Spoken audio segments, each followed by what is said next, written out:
Hello and welcome to the Vlogging Pod. Tonight we are joined by screenwriter, director, and producer Philip Sedgwick. Welcome to the room, Philip. How are you this evening? I am fine, thank you. And what nice applause. I wasn't expecting that. Well, I'm glad you like it. First, I have to start off. I don't know if you're real familiar with my podcast, but I do like to do research on all my guests. So with that said, I'd like to start off with complimenting you on your extensive award listings for the film industry. Everything from quarter finalist Creative World Awards in 2013 to Best Suspense Short Screenplay at the Wild Bunch Film Festival in 2022. And there's a lot mentioned, not mentioned here, and as far as your new work as well. But more awards than I can count for 30-something endeavors. So here's another cheer for you.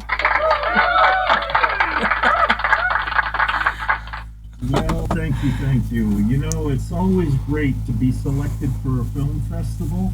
It's even better when you win. Well, yes, of course. And I think it's awesome. I really do. I was reading through all your claims and I was like, wow, you really know what you're doing. So I'll give you that. You really seem to know what you're doing. Well, thank you. I like to think I do.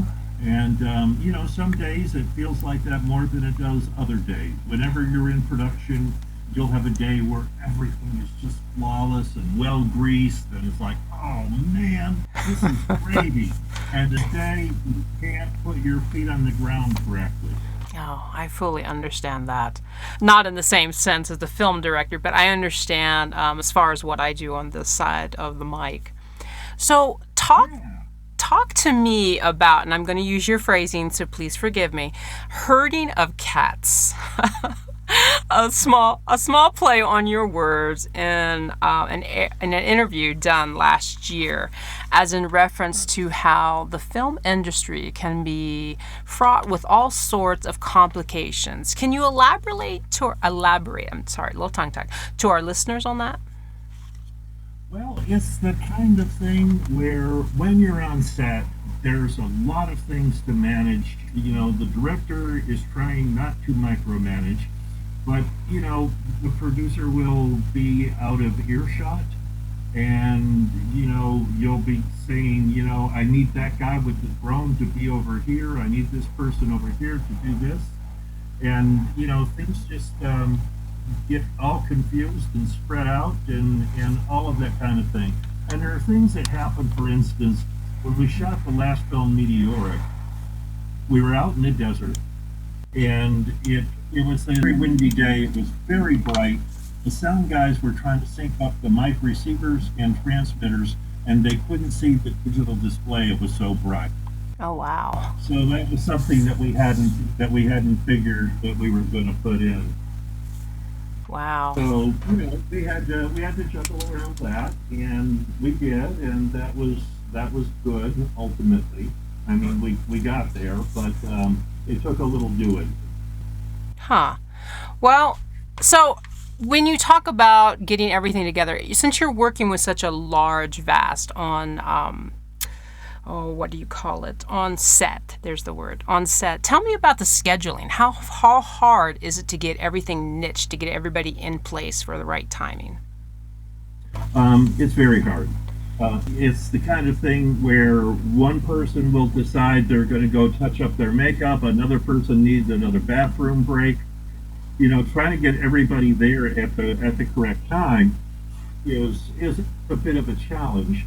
But it's really the kind of thing that if you're well scheduled, do a shot list that's comprehensive and complete and allows for contingencies, it tends to go easier. But there's always Murphy's Law, and it's well in play in all film production. It's just an amazingly crazy thing that happens, and you know it's one of those kinds of things where you just have to, you know, fight with it the best way you can. Fight with it. I mean, you have to engage it to be proactive, and you have to get the proper people to do their jobs. I mean, that's part of a director's job, but it's really more of a producer's job.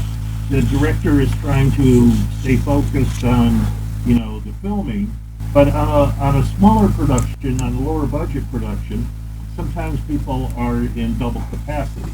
And when you're in double capacity, it's a little harder to get everything done quite as expeditiously as it should be. Right. I can understand that. Which hat in your profession as far as film do you think you wear better? Screenwriter, production, director? Which fits better?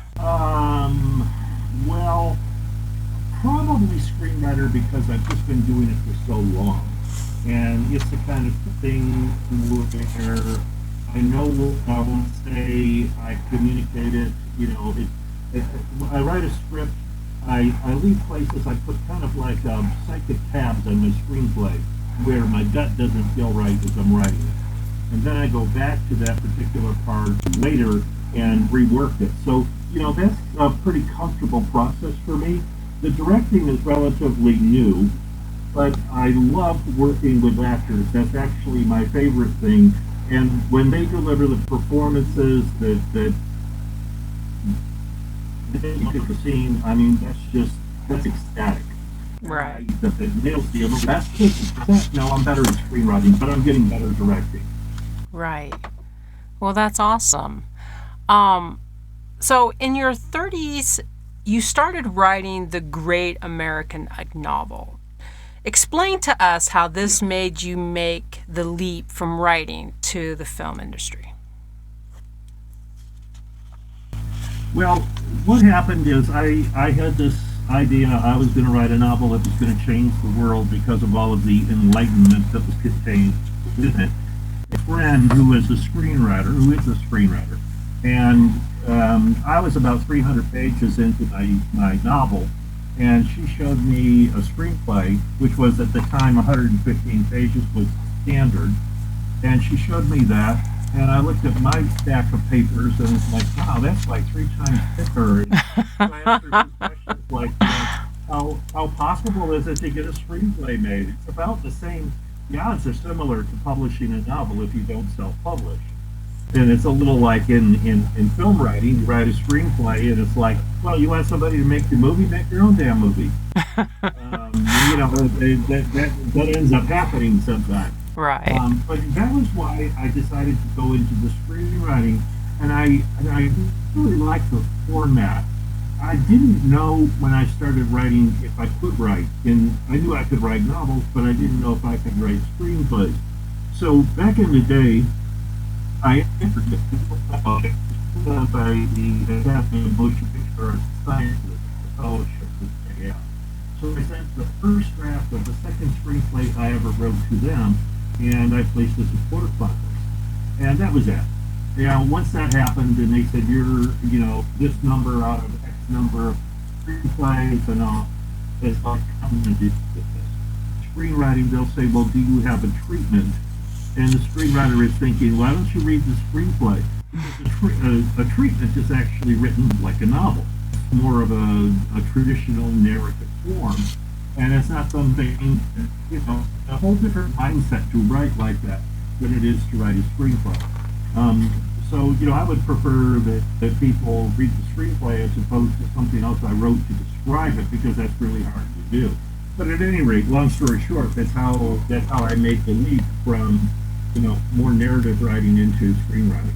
Right. Now, I've written 12 books myself, and I have a few still on my desk that aren't quite finished.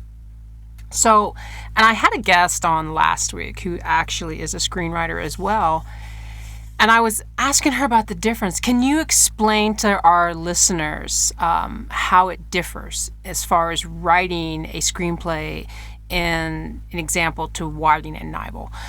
As far as the format, how does it differ for you? When you write a novel, your character's thinking. It's like, well, they looked at these pictures and they remembered the time that mom, threw the ice cream at them. And so they reacted in this way. Well, in screenplay, you can't write the state of mind, you have to write the action. It has to be something that can be seen. And that's one of the things that happens with screenwriter feedback. A lot of times they'll get feedback. It's like, well, that's state of mind. And it's like, state of mind is okay only when an actor can do it. Like if you show that the character is puzzled, you know, a really good actor knows how to do puzzles. They're sitting there puzzling why they took this job anyway. You know, it's the kind of thing where you're trying to show only. It's action. It's all action. It's show don't tell. That's the, you know, one of the biblical rules of screenwriting. Show don't tell. Show don't tell. You know, we can't see that. So when you're writing a novel, you can whisper in figures, and have laborious descriptions of this and that. You know, it's like, oh, it was a red thing that he picked up and used, and it's like, it doesn't matter. We might not be able to get a red one. You know, it might be green. Can you live with it? The reader goes start checking it up. You know, this is too detailed. What you say is makes a lot of bit of sense as far as the detail of elaborating on your scripts. So let's take a moment. I want to shine a light on your latest work. Meteoric, I believe, if I'm not pronouncing that right, please let me know. Meteoric. Oh, Meteoric. Okay, Meteoric. There we go. With 14 awards already attached to it since its release in 2022. Can you tell us a little bit about the storyline, if you would? Okay. So back in June of 2016, a meteorite came down in Arizona, and it had a big sonic boom associated with it. It split up into fragments, landed on the Indian Reservation, and everybody was running out there trying to find this because meteorites are very valuable. So I saw this on the news. It was captured on a guy's dash cam as he was driving to work at 4 o'clock in the morning. Well, that's what he said he was doing. And he had this dash cam video, and I thought, that is amazing. Wouldn't it be something if two couples that had very different agendas arrived at the meteorite at the same time? What kind of confrontation would take place, given that this is in the middle of the desert, and you know things happen in the desert. So that was the basis of the story. When I made the film Zap, and after it got into the festivals that it did, one of the directors of the festivals decided she wanted a part in it and became the executive producer, and we were underway. So then I had to go back to the guy with the dash cam and get permission to use his video, which he was remarkably cooperative. And so we got this project underway.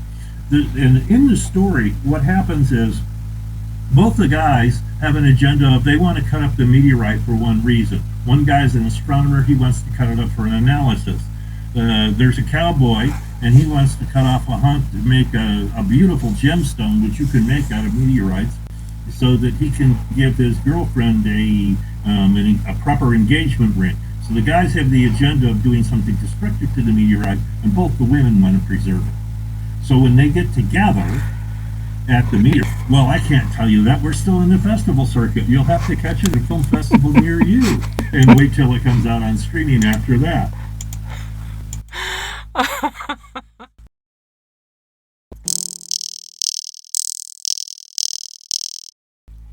Did you hear that, Philip?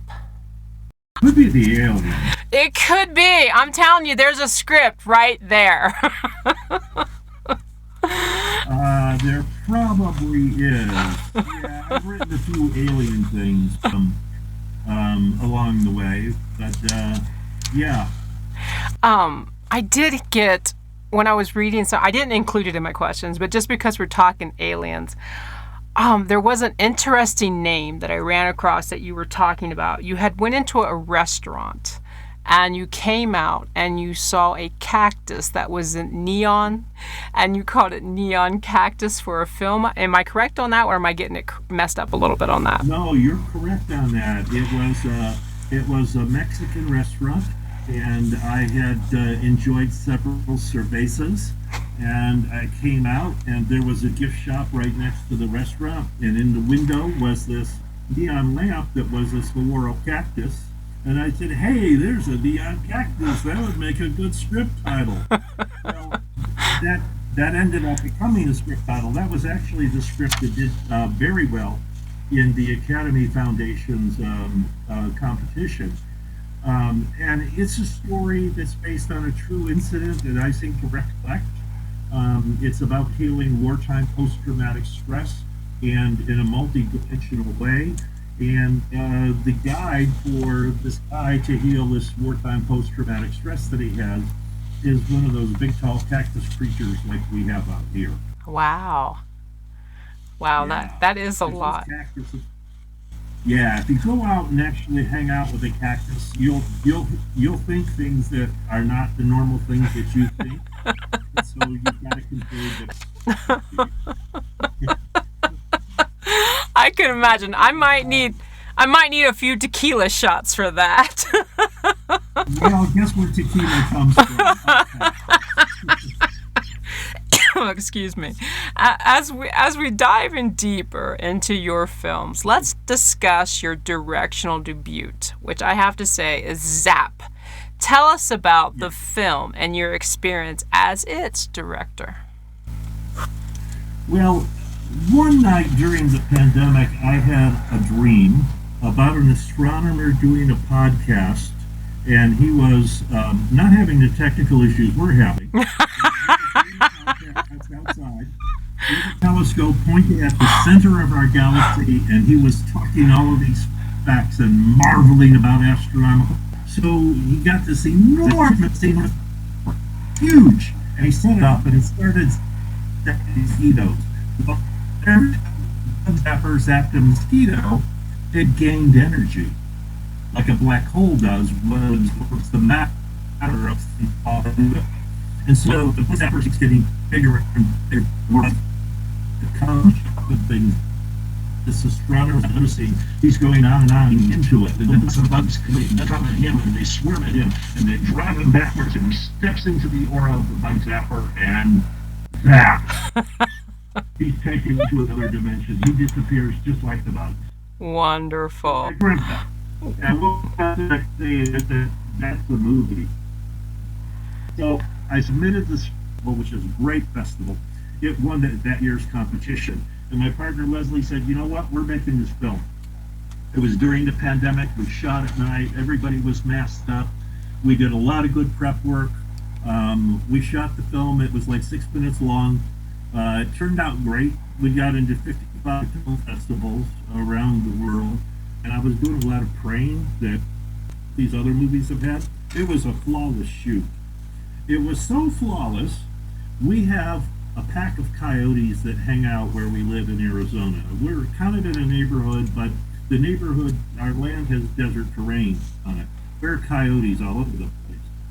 They showed up and they howled during the filming of the movie, and the instructions were given to cast and crew. The only person who can react to that is the actor, and knock yourself out, howl back at the coyotes if you want to. And so that happened. They contributed. The actor howled back. It was an amazing little sequence in there. But now the coyotes are wanting to get into the actors.